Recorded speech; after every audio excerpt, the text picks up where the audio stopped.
Happy birthday to the Marine Corps, which does turn 250 today. And in honor of all of our Marines and service members, we thank you for your service, for your heroism, for our great country, as we also remember those who've gone before us and those who still are in battle today. Veterans Day is tomorrow, and Mark Geist is a retired Marine and founder of the Shadow Warriors Project, which helps military contractors and their families.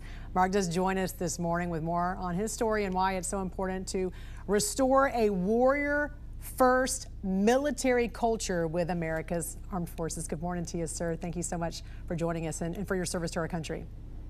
Thank you very much. You were in Benghazi and said that was more than just foreign policy gone wrong. You witnessed firsthand what happens when you have combat leadership who is more worried about optics, more worried about politics than courage to fight and win. Tell us what you experienced firsthand there.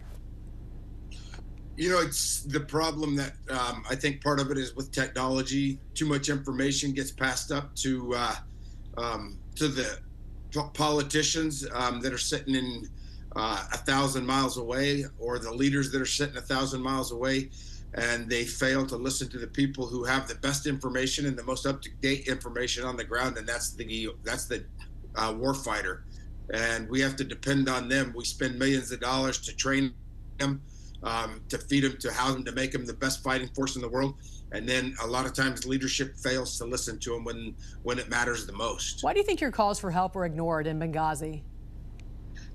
You know, I think there's a lot of things that it could been related to, whether it's just the the delay in time on what they see as happening and what's really happening at the time on the ground.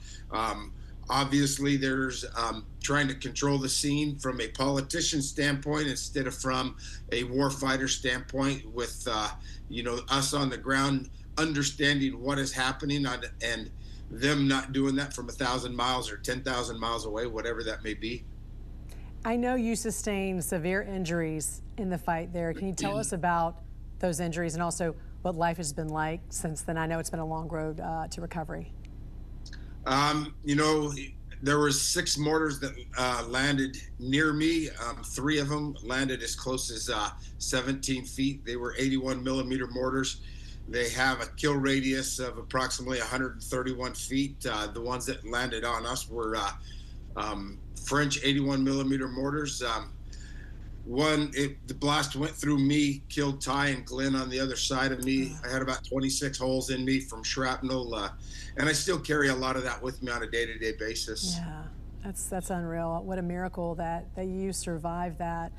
I know you said we need to think and train leaders like warriors. Before War Secretary Pete Hegseth made that change to kind of restore the warrior mentality, what was happening at the top with military leadership? You know, the top military leadership was more worried about getting promoted and being political than they were about being true warfighters. There's very few generals that are true warfighters that get into the middle of things and understand what that ethos, that persona means. And we need to advance that and encourage that more and more every day. Yeah, I mean, to listen to more guys like you for sure. Tell me about your nonprofit, the Shadow Warriors Project, and how you help other veterans and families deal with the aftermath of war and just to make sure no one's left behind. You know, it was something that was put on both my wife and my heart after Benghazi is, we can't leave anyone behind. We have to do more for those that are there, that have given so much, that have made the ultimate sacrifice. Shadow Warriors Project focuses on canine therapy and also a program my wife started, which is her Warrior Heart, which is the true heroes for us are the spouses and the children that sit at home and wait for us. And, they struggle from their own sense of PTSD and trauma that they have, not knowing when we're going to come home or if we will. And so it was really something that was put on my wife's heart, Crystal's, and it's probably the biggest part of our program that is being pushed right now, because suicide of veterans and first responder spouses is on the rise. Well, Mark, I certainly appreciate you joining us this morning. God bless you and your wife, Crystal. It was an honor to talk to you this morning. And again, thank you so much for your service to our country, and best of luck to you both. Thank you very much, and happy birthday to all my brother Marines out there. God bless and Semper Fi. Yeah, and God bless you. Mark?